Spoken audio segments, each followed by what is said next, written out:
Okay. Is it possible to bring up the presentation so I can see the slides?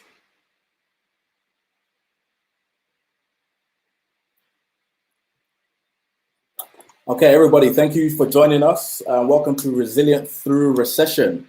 I hope this will be a very interesting webinar for you. Really, this is targeted at entrepreneurs, business people. If you have a big idea, if you have ideas in general, I hope this presentation really will help to prepare you for the season that we're in.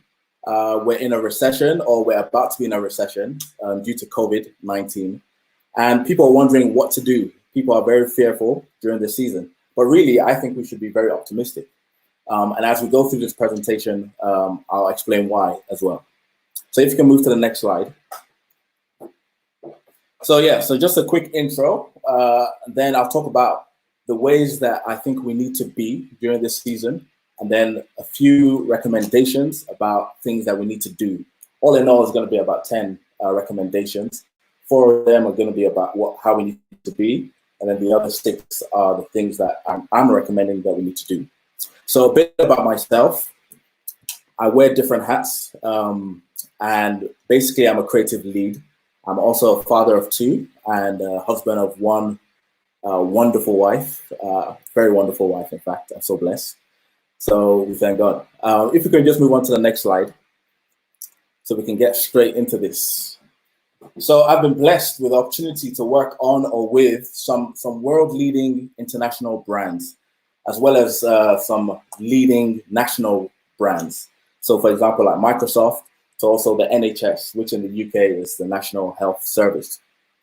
Currently, I'm also working with a leading fintech startup called Clearbank. It's a very great, nice, wonderful bank. So yeah, if you can move on into the presentation and let's get started. So the whole theme, I have a lot to get through, by the way, but I think I can take a few questions as we go through the presentation. So the whole entire theme of this presentation is really to prepare you for how to be resilient during this time period, how to be resilient. What does the word resilient mean? It means the capacity to recover quickly from difficulties. The capacity to recover quickly from difficulties. It reminds me of a scripture that says the race does not go to the, if you can move to the next slide. Yeah, the race doesn't go to the swift, not to the strong, but to the one who endures. So that whole idea of enduring through this season is a very important one. Endurance speaks of being consistent, speaks of having stamina, speaks of never giving up. These are qualities that will see us through this time. And also, you know, this presentation is not about how to survive this time. I think we need to think beyond survival. It's about how to thrive, not just survive, but how to thrive. So before I talk about some of these recommendations in terms of what I think we need to be doing as entrepreneurs, as business people, as somebody who has an idea, and how you should be as a person, really. Before I focus on the do, I want to talk about the be, right? Because often people are telling us do this, do that, but we forget the be. And it is from the be that we can do.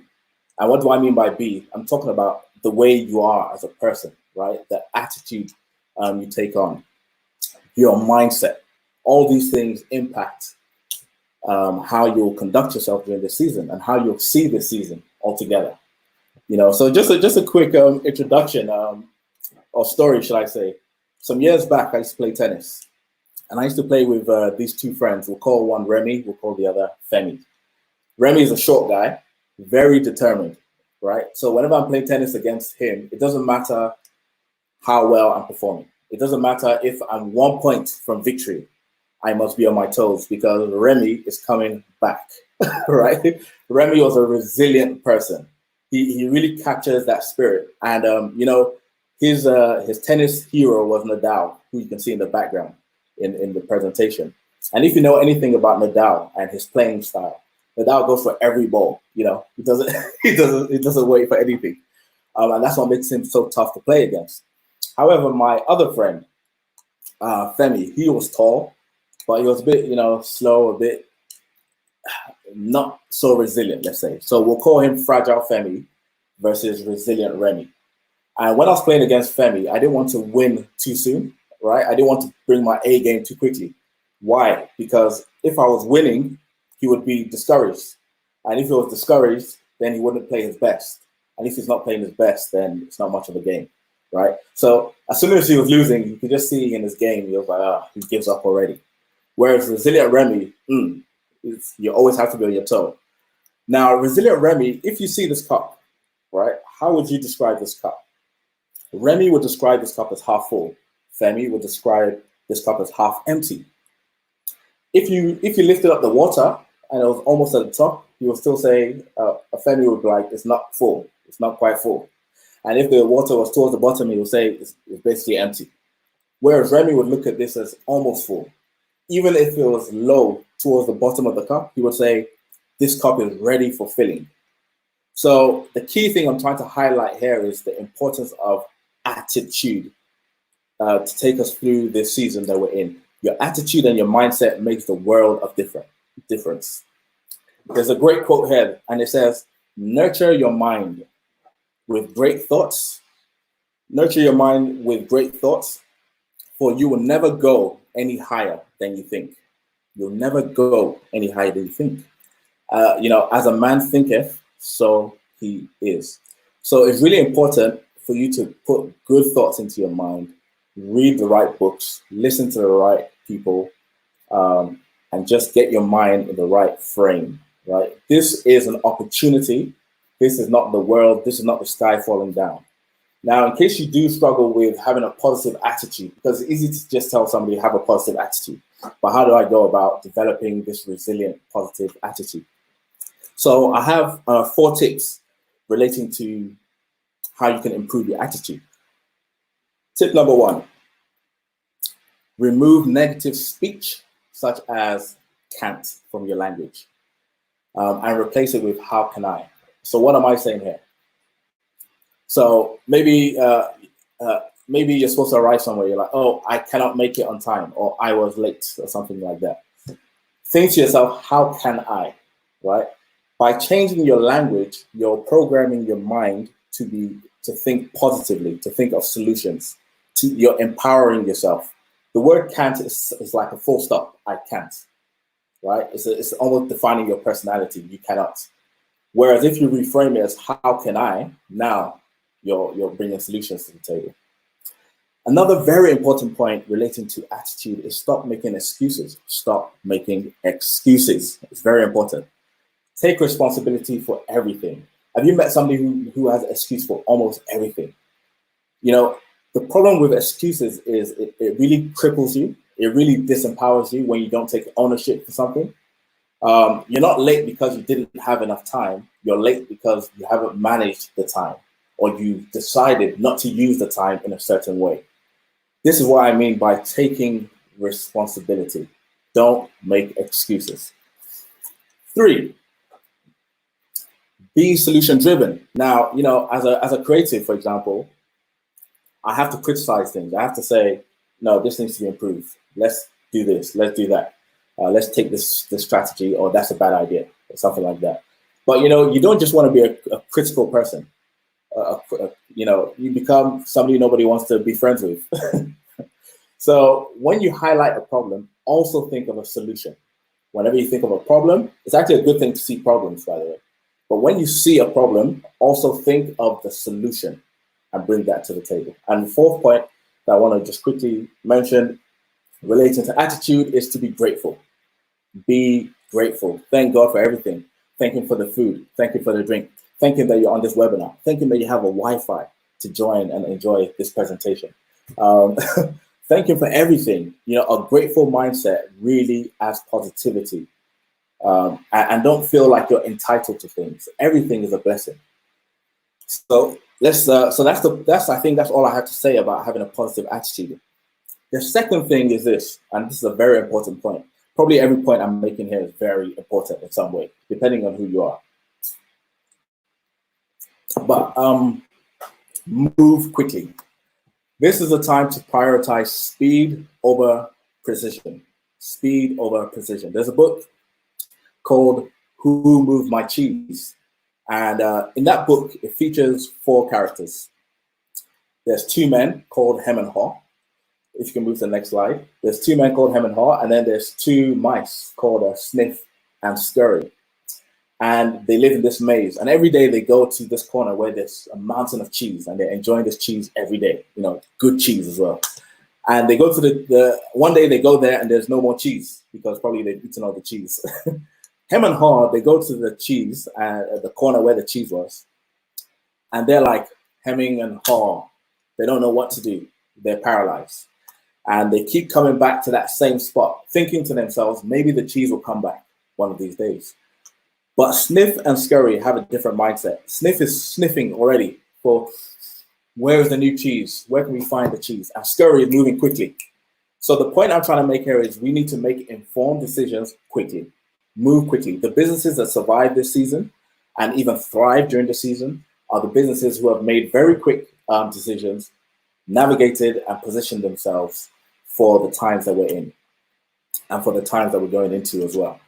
And this is a quote from Spencer Johnson, the writer of the book. It says, "The quicker you let go of the old cheese, the sooner you find new cheese." The quicker you let go of the old cheese, the sooner you find new cheese. That's a very important point.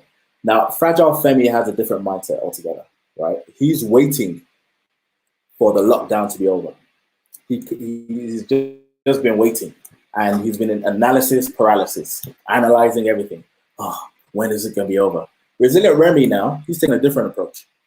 He's making the most of this lockdown. He's got his business, which was offline.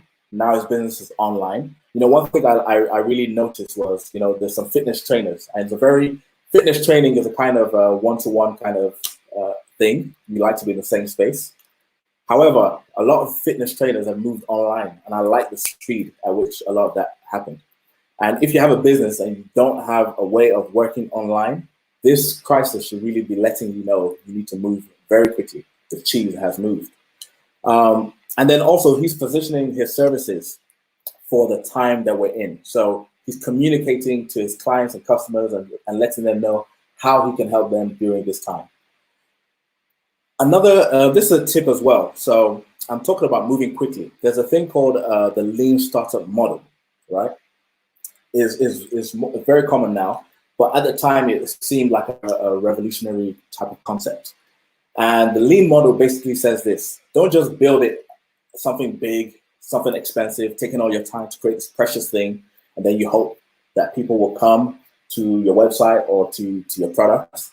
Rather, test it. So create a small version, an easy to make version, put this in front of people, get their feedback, build, right? You build, then you put it in front of people, you measure, you learn, and then improve, right? So rather than build and they will come, test it and they will come.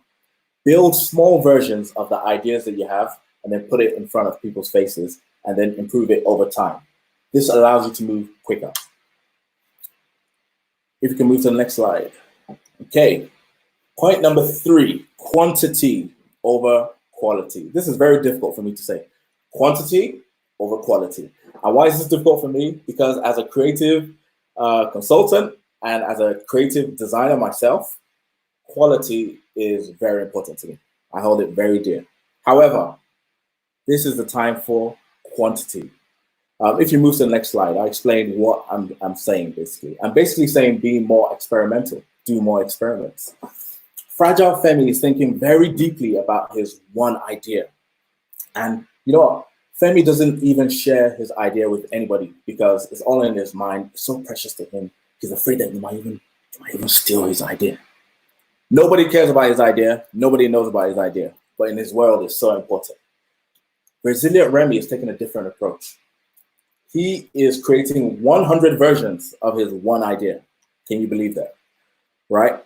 It's about quantity. The reason we tend to think and get very perfectionist about our one precious idea is because often we see the man on the stage. And the man on the stage is doing a wonderful job. I mean, wow, that's amazing, right? We don't know often the story behind great successes, people who have made it, people who have been really innovative, who have done great things. We often look at and celebrate the great things they're doing, but we don't look at the amount of failures that it took them to get to the place where they are now.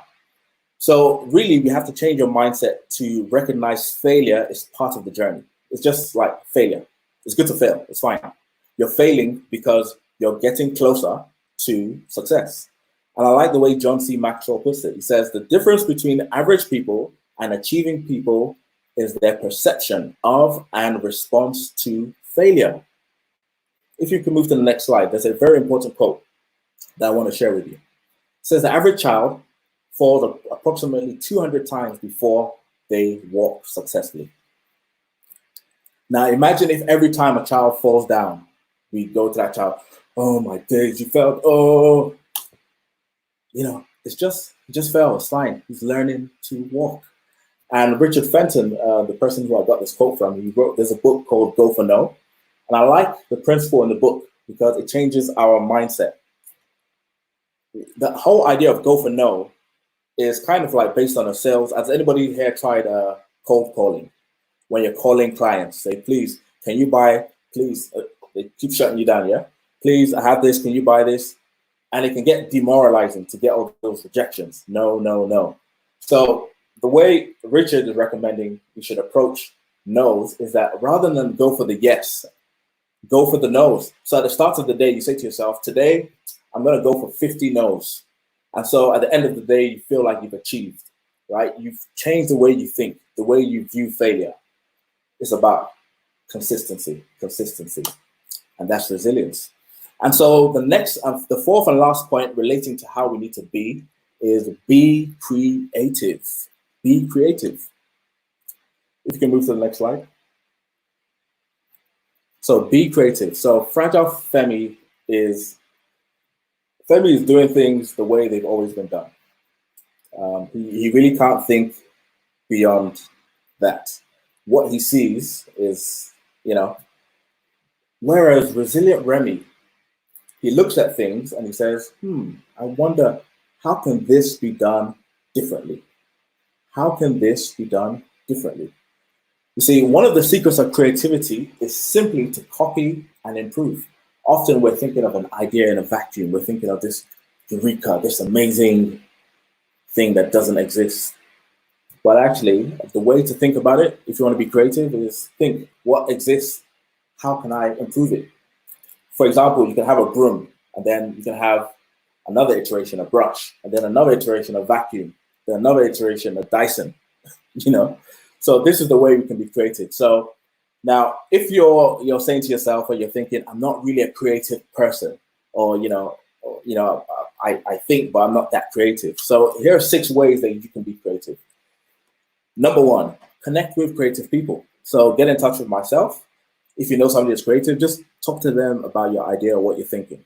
By hanging around with creative people, it helps you to become more creative. 2, keep a sketchbook or notepad. And this is very important. It's very important.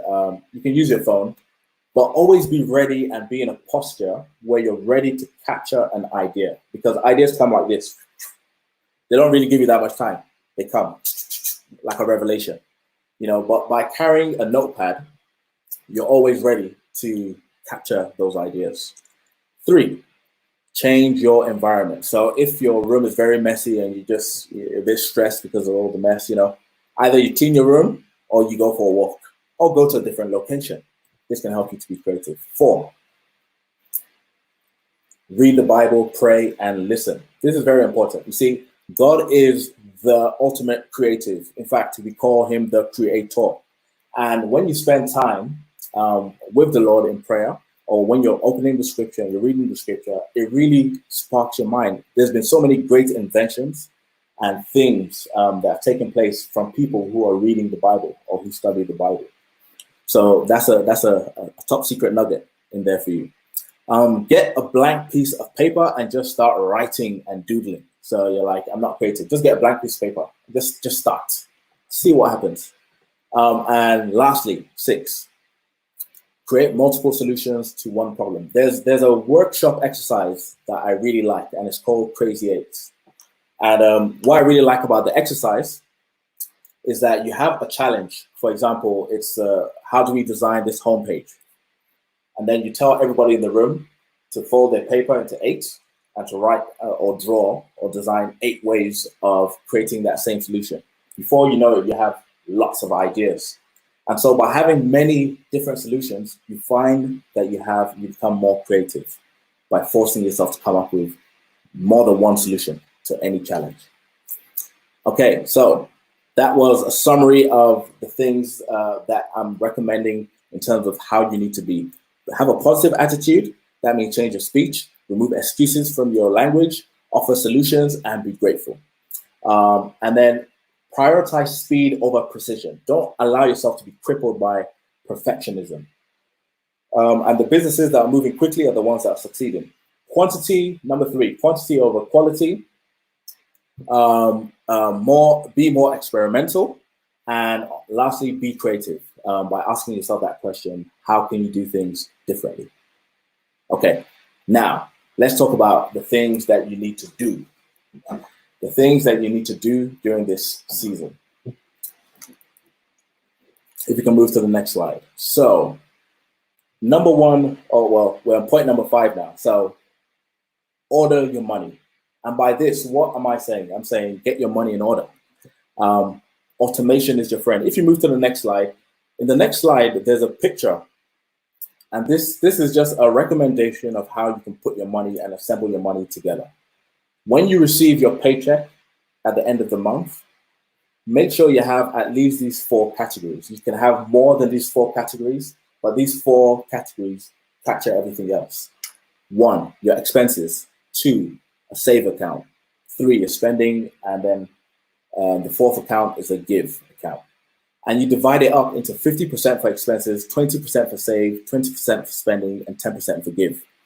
Now you can be a bit flexible. So for example, you can decide not to spend 20%, but it's up to you. You can decide to add more to your giving, or you can decide to add more to your savings. But the key thing is, from your savings, you want to put money into an investment. Do you remember that parable when Jesus says, when there's a master, he gives money basically to his servants and he goes away, and everybody else is investing their money except one guy. And when the master comes back, he says to him, "What have you done with my investment?"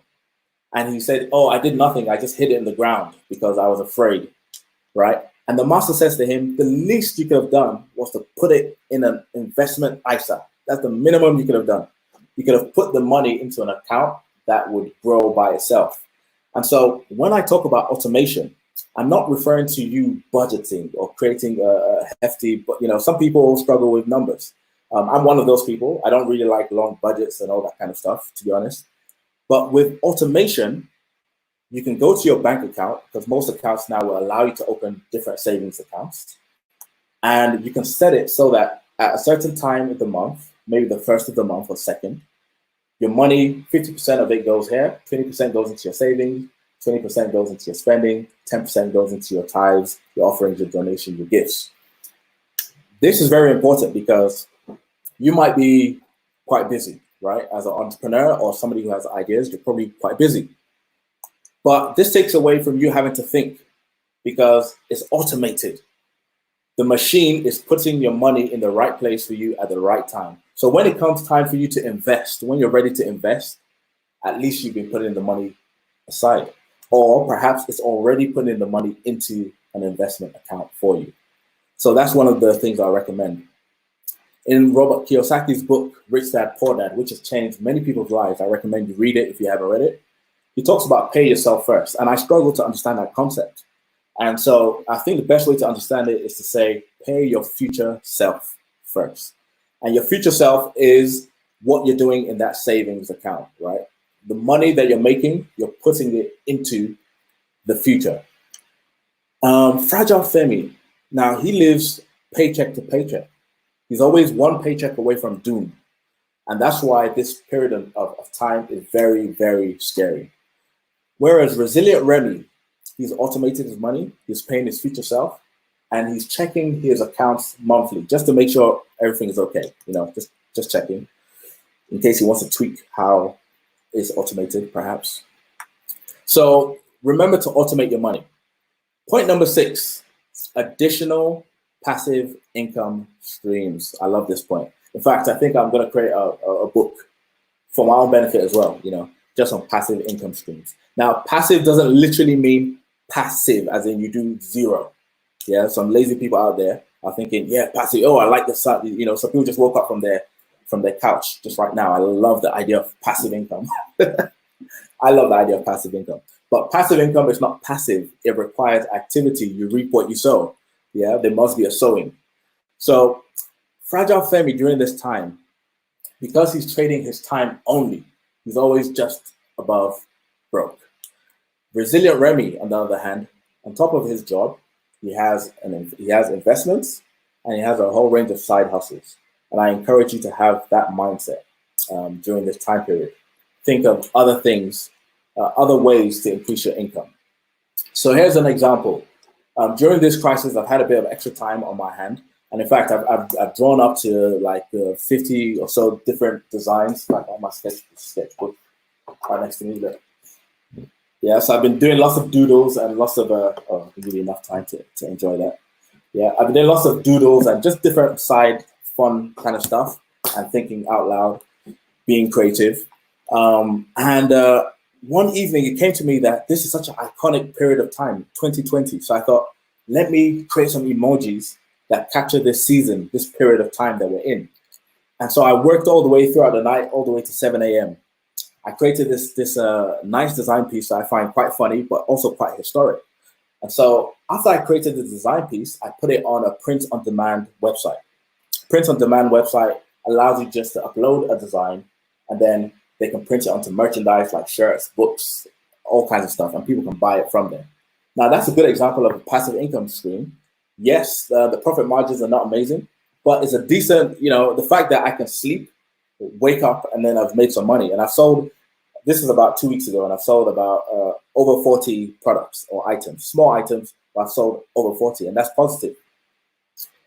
Now, the average millionaire, did you know the average millionaire has at least 7 streams of passive income? Not necessarily passive, but at least 7 different streams of income.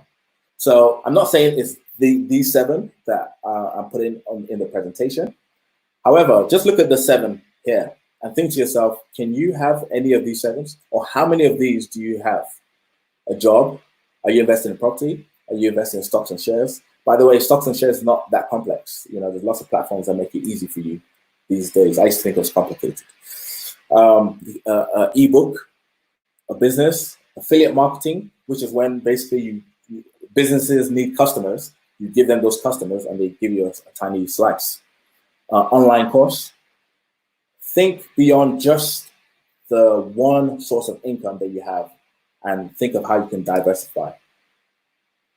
If you can move on to the next slide. So if you don't find a way to make money while you sleep, you will work until you die. And that's by Warren Buffett, and he knows what he's talking about.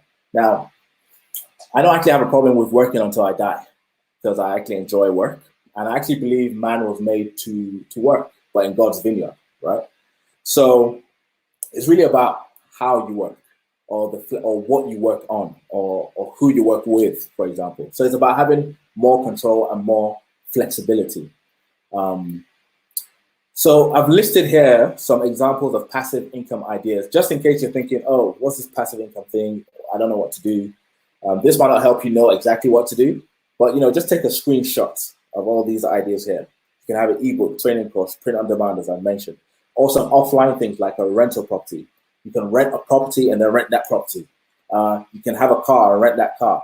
I saw a friend recently. She had a very nice Range Rover car, like my dream car that I don't have. I don't need it, but she has this wonderful car, and I said to myself, wow, I wonder how much that costs. I didn't know that she actually just rented that car so that she can rent it to other people because other people like the whole idea of having a luxury car. So she has another car, which is her real car, and then she has this other car, which is just for renting. I like that kind of innovative way of thinking. So take a screenshot of all these ideas, go and do your own research to work out how to do these different things. Some of these ideas are more passive than others. but these are all good ideas to add to your income streams. 7, okay, solve a need or want. Solve a need or want. I want to underline want, because often people think of need and then they're like, what do people need? You know, in university, I was quite broke, as most students are. And I noticed that I was broke, and I noticed I noticed that students are very vain, even though everybody's broke. You know, they get their student loan and then they spend it anyhow. But students like themselves. So I created this business of creating, you know, custom portrait designs. And I remember I was just collecting cash, and that really encouraged me. If you came to my flat around that time, you would see different cereals. You would see Crunchy Nut, you see cornflakes, Cheerios, Cocoa Pops, you name it. I had it all, you know. So this really helped me in university to understand how to meet needs, but also how to meet wants. What do people desire? So if you move to the next slide, this guy's called Tim, Captain Tim now. Actually, he was made a captain. I don't know if you've heard of him, but I don't think a lot of people have heard of him if you're in the UK. He decided that during this crisis, he would do a walk around his garden and he would raise money for the NHS. His ambition was to raise £1,000 before he turned 100.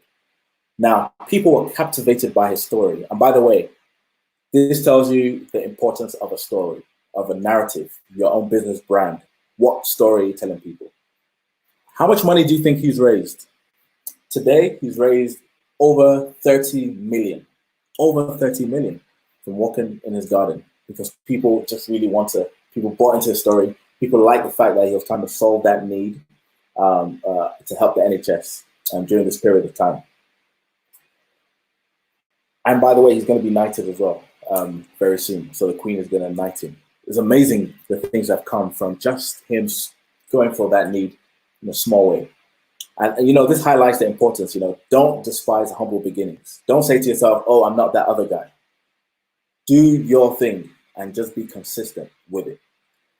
Now, Fragile Femi, he can't think of any needs or wants. He's like, I just got, you know, Resilient Remy, he's saying, how can I help you during this time? If you want to know, you know, the needs and wants, ask people, how can you help them? How can you help them? It's a very simple question to ask, you know. At the start of this crisis, my wife and myself, we reached out to all our neighbors, letting them know that we're available if they need help in any way, shape, or form. That's not for business purposes, but I'm just trying to say, have that mindset where you discover needs, you find wants by asking people. So as you think, as you're watching this, I hope you're thinking, you know, can you think of any needs or wants people may have during this time, during this crisis, during this lockdown, during the recession ahead? Can you think of any things people might need or want during this time? There's a story of some boxers during this season. You know, they couldn't carry on boxing. Everybody had to social, you know, distance and isolate themselves. And so what they decided to do was to help their neighbors with groceries and help elderly people. People heard of their story on Facebook, and they started making orders, say, oh, can you come, you know. Before you know it, it turned into a business, a very serious business, and they were making thousands of money. They were still delivering goods to elderly people for free, but everybody else they were charging, and they were making lots of money during this season. So think, are there any needs or wants that you can solve for people during this season? And if you already have an established business, think of how you can position your business to meet people's needs in their environment or during the current circumstances that they're in or could be in. Point number 8, seize, am I good for time? Yeah, I think I am, okay. Point number 8, seize opportunities. Seize the opportunities that this time presents. So as I said, some people are doom and gloom. They think the sky is falling. This is not the sky falling. This is a great opportunity for those who are in the know, for those who have the right attitude, for those who are resilient. If you can go to the next slide. During this time, there's been so many offers that different businesses have made, and for different reasons. On Audible, you can go and just download free books and enjoy some free audiobooks. I really enjoyed, just some free audiobooks. On Udemy, There's some free courses. LinkedIn, I think they were giving some free courses as well. MailChimp, they were giving a free domain, so you can go there and just register a free domain with them. Adobe, they were giving extended reviews. Adobe were giving extended reviews with their software. Sorry, I was just reading a message there. And then the NHS as well. Now, if you work for the NHS, there's so many different goodies going around for you, you know, so you can enjoy all that good stuff. Now, on the .gov website as well, they're also offering free resources. So, for example, there's a company, I forget what it's called now, but they're offering free education because many parents have to have their children in the house during this time. And so they offer free education for secondary school as well as primary school children. Very good resource for free. There's also access to in the UK. So if you're listening in the UK, this applies to you, not necessarily if you're in the US or sorry, in the EU. Sorry, you know, Brexit happened.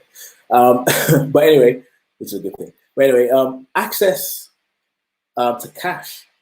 There's a thing called the bounce back loan. The bounce back loan. And the bounce back loan is interesting because a friend of mine was telling me, actually, he told me about it. I didn't really know about the bounce back loan. He's like, have you heard of the bounce back loan? And basically the government is offering up to 25% of the annual return of any company, basically. And this loan, they can loan you up to 50K. And for the first year of that 50K, you don't have to pay any interest. And you can pay it back in 6 years' time.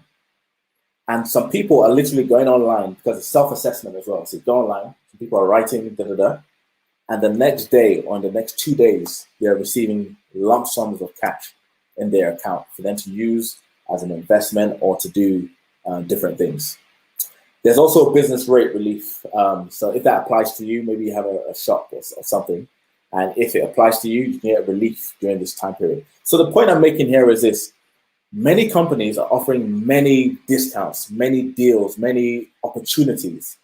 And it's really for you to go and find them. And they're not hidden. They're really in your face. And make the most of these things during this time period. I know like Ingram, they help people with self-publishing as well. And they were given a kind of free, something they usually charge for. They're like, during this period, it's free for you to upload your books and whatnot. So make the most of this time period. If you can move on to the next slide. So there are a whole bunch of companies that were created during recessions, and I hope this will inspire you. So first, Airbnb. Airbnb. Did you know that Airbnb, around 2007, 2008, you know, the crisis really hit, I think, was it 2008, 2009? Anyway, you know, these guys came up with this concept of Airbnb. Now, towards the end of that recession, they got a massive lump sum from investors that like this idea. And that's when the global journey began for Airbnb during the recession or around. Also FedEx, which are the well-known delivery firm. And they also came about during a recession. If you go to the next one. Disney. Now, in the 1929 what is known as the worst depression since, I think, the Great Depression. People were really depressed. And guess what Disney's product was? Happiness. People were so downcast and low, and so they thought, how can we cheer people up? And that's how we got the Mickey Mouse and all those kind of fairy tales, family-friendly stuff. I don't know what they're doing nowadays, though. It's quite confused what they're doing. But they had some really good stuff, and it was in a depression that Disney took off. Now, WhatsApp as well. That was around the last depression. That's how WhatsApp came about. You know, if you came to me with the idea of WhatsApp and you said, oh, we've got this messaging app where you can type messages to your friends, I would have said, what, you mean like a text? You know, like a text message. And guess what? WhatsApp is massive now. And they sold the company for, I think, was it 13 billion or something? Some billions anyway to Facebook. You know, WhatsApp is massive. This goes to show that, you know, innovative ideas are not always new ideas. They're improvements on existing ideas. Next company, HP. They started in a garage creating whatever they were creating. And guess what? One of their first clients was Disney, who only became a massive company, like 7 years prior or so. Okay, if you can go to the next slide. In fact, yeah, one more company, actually. One more company.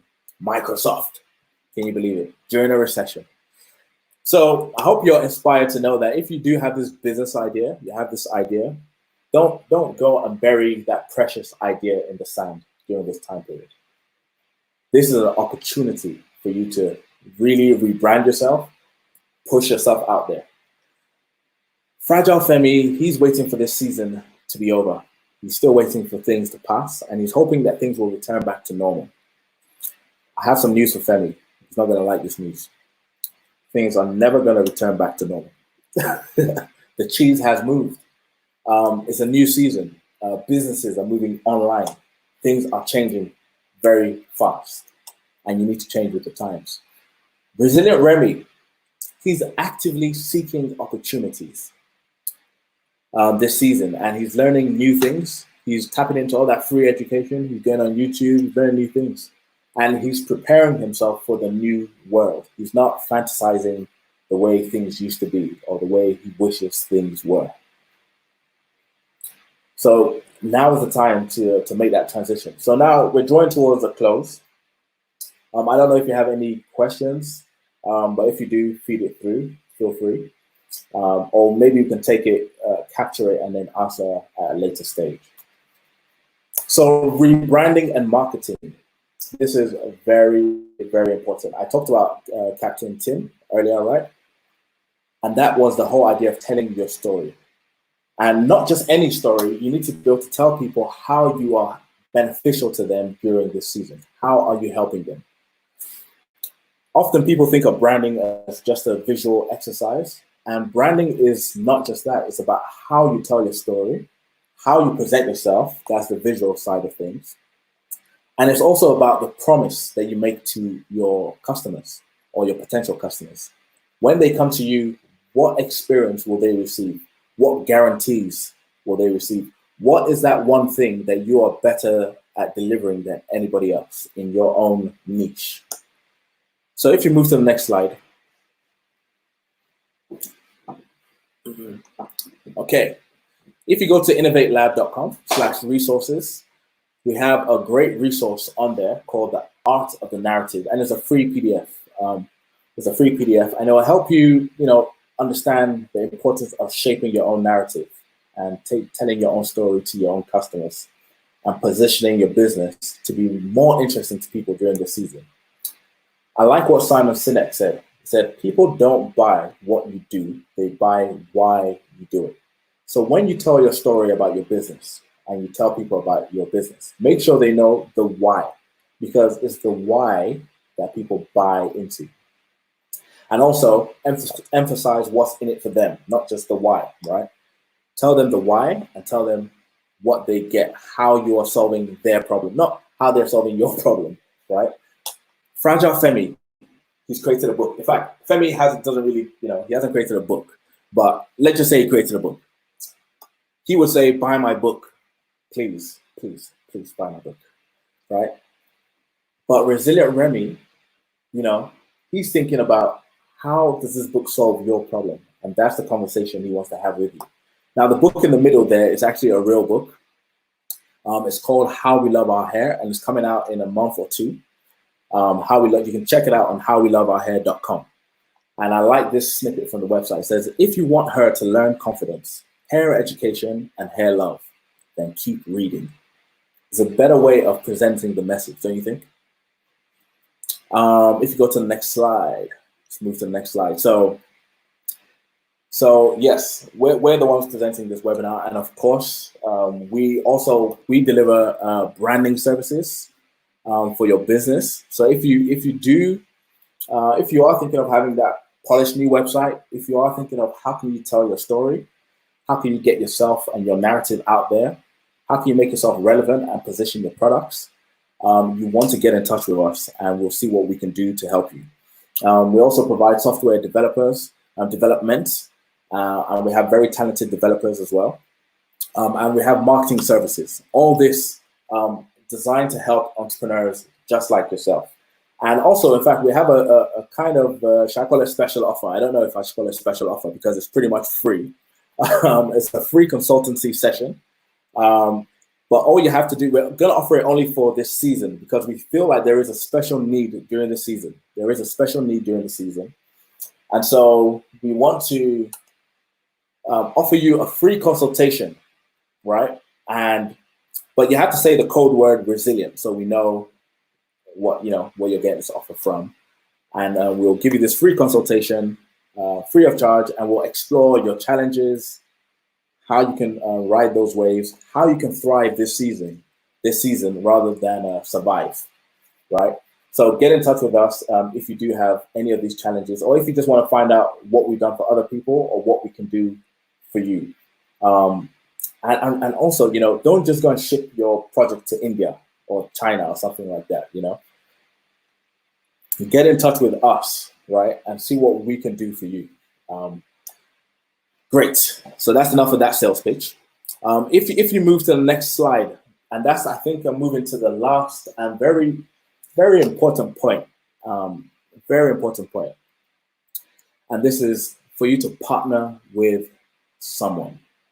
Now, once you start, anybody who's been running the business will know, it can get very challenging. It's not all smooth at all, right? There's many plates that have been broken in the background, and it takes lots of time. It's labor intensive, and also you have to manage your fear because you're taking a risk in whatever journey or whatever idea you're trying to bring to birth. And so it's very important for you to partner with somebody. Think of somebody that you know who has complementary skills to yours, and you don't even have to know that person. But just think of the skills that you don't have, and that could make for a good partner. If somebody else who loves admin, for example, and you love creative, get together, great. Or just somebody who kind of shares a similar vision as yourself. In fact, it's because we know that it's a unique. We know the difficulties entrepreneurs have. That was the thinking behind when we set up Innovate Lab. It's really to be able to nurture and help and support entrepreneurs, provide you with every single resource, supply every single need to make sure that you're thriving during this period and even beyond this period at any time. So if you move to the next slide. There's a quote here that says, content marketing is a commitment, not a campaign. And I like this quote because it really captures it. It's very easy for you to start an Instagram page. I started a new Instagram page under a brand called Parable, which is really to support mentors and parents, people who are concerned with the next generation, basically, and passing on good values. So I started off this Instagram page. Now, it's easy to start a new page, right? But when it comes to writing relevant, wonderful content and providing that all the time, it can become tiring, or it can become hard, or life is happening at the same time, and so you might forget. And the thing is, to succeed, especially in social media, and to get your story out there, you do need to be consistent. And this is why we say, content marketing is a commitment. It's not just a one-off kind of campaign. So yeah, if you go to that slide, the next slide. Fragile Femi, he's on Instagram every once in a while, whereas Resilient Remy, he's on Instagram, or he's posting things on Instagram at least 3 times a day, and he's also posting on other channels. He has a content strategy that spans 3 months, even 6 months ahead. So you can see how they both approach, their marketing. One of them is, inspires himself to his page, but he's going to wear himself out, right? Because he hasn't really thought of the amount of social platforms, the blogs, the content that he needs to create to make himself be known, the rebranding he needs to do. And we haven't even yet started talking about the emails, the administration, the research, all that kind of heavy lifting, or good stuff. Stuff that you can't avoid if you want to succeed and if you want to thrive during this time. And it's because we understand that challenge that we created virtually. which was a unique offering of a virtual assistant. And virtually, basically, will have somebody dedicated to supporting you 24/7, or depending what package you go for. And it's at a very, very affordable rate as well. And, with a virtual assistant, whilst you're sleeping, a bit like passive income, whilst you're sleeping, work can be happening. Or even as somebody can be helping you do some research whilst you're working on some strategy or what you're going to do next, etc., etc. So we have the virtual assistant here ready to help you in any way that you need 24/7. And by the way, this is a very great service. It's really made my life easier, right? And so we know through trial and testing how much this will really empower that busy entrepreneur, that realizes that he needs to get or she needs to get different ideas out there, that needs to be having conversation, getting in front of people's faces, making sales, getting that website done, etc., all that good stuff. So the virtual assistant really will put your business and your brand on a boost, because you're going to have that extra help, which is very key and very important if you want to weather this storm and also overcome. So if you move to I think probably we're moving to the last slide now, isn't it? So let me just give you a brief overview, a brief summary of everything I've said. So remember, it's about B. Focus on the B first, because from the B comes the do, the things that you do. Have a positive attitude. That means, your speech and all that kind of stuff that I mentioned earlier. Value speed over precision. Quantity over quality.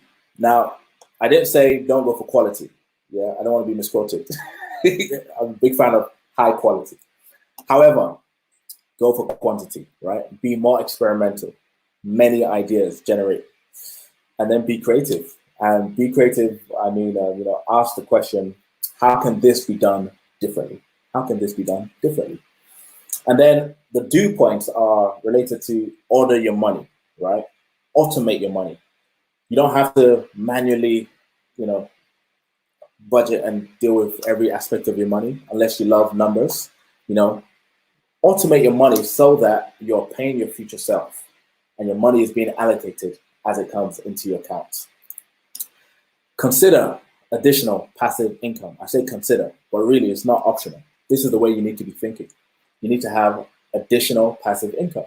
And if your business has an offering, a unique offering, think of how you can diversify that and tailor it to the season, so you have other ways of making income. And point number 7 was to solve a need or a want. And you can solve a need or a want by basically finding out what people need or want. How do you find out? You ask them. And point number 8, seize the opportunities. And there are many opportunities during the season. By the way, a recession is a massive opportunity. The amount of, there are millionaires are made in the recession, in any recession. Millionaires are made. People who position themselves, people who notice that property prices are about to crash down, and so they're going to invest right now, right? There's stocks and shares that have gone straight down, like Rolls Royce, for example. So many different things, opportunities that are not even normal. They don't present themselves every day, but now they're presenting themselves. So really, this is a season for you to really seize all these different opportunities. And if you say to yourself, if you're overwhelmed, and you're thinking, oh, how do I get all this? Don't try and do it all at once. Focus on one stream, build that up, focus on the next. And number 9, so I talked about seasonal opportunities, and I talked about rebranding and marketing, especially when there's a massive change like this. Your business probably is going to need to change. And when you do make a massive change, it's really the ideal time to rebrand yourself and reposition yourself and retell your story to your customers and potential customers. And number 10, I said, partner with somebody. Yeah, the partner will really help you during the season. When things do get hard, you have somebody to bounce it off against. And also consider a virtual assistant, which can really make your life much easier as well. So I hope all of this has been beneficial to you. I hope I have inspired you at least a tiny bit. I hope you've had different thoughts or questions popping, and take that on. So we have this, what's the difference between perfectionism and excellence? And how can I achieve excellence when I am not perfect? Well, what's the difference between perfectionism and excellence? Excellence is about having a high standard. Perfectionism is about being so precious, right? That you will not allow anybody to see or know, right? Until you feel it's perfect. And the problem with perfectionism is that it can stop you from actually moving forward. But excellence is actually having a value, a system, an ideal, and you know that you're always moving towards that ideal, right? So excellence is about iteration, repeating and improving, repeating and improving, repeating and improving. Perfectionism is trying to get that perfect one shot. So I hope that answers your questions. Okay, I don't know if you have enough time, but so I hope I don't get cut off during the time, but I hope procrastination will be discussed because it can really be an issue for many. And yes, it really can be. And that's why I say partner with somebody, because when you do want to procrastinate, hopefully the partner will motivate you. And also, don't despise the small steps. Sometimes people are trying to take on things that are just too big. Why not do something small? For example, I told you I created a small design and I put it on a print-on-demand website. Really, I just wanted to validate the concept. I only promoted it on WhatsApp and on Instagram, and not really that much, And before you know it, within 2 weeks, I've sold over 40 items. So that validated the concept. So now I'm going to double down and really get it out there, and increase that passive income stream. So how to help a procrastinator is really about attitude, right? It's really, you need to go back to those points about how to be, and that's how you overcome procrastination.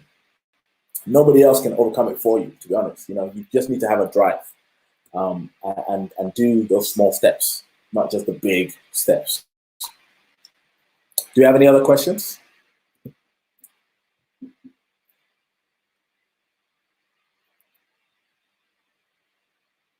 Any other questions? Any other questions?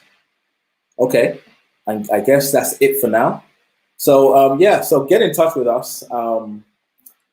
If you do have any further questions, if you want to hear more about how you can position yourself, and make sure that you're resilient during this time.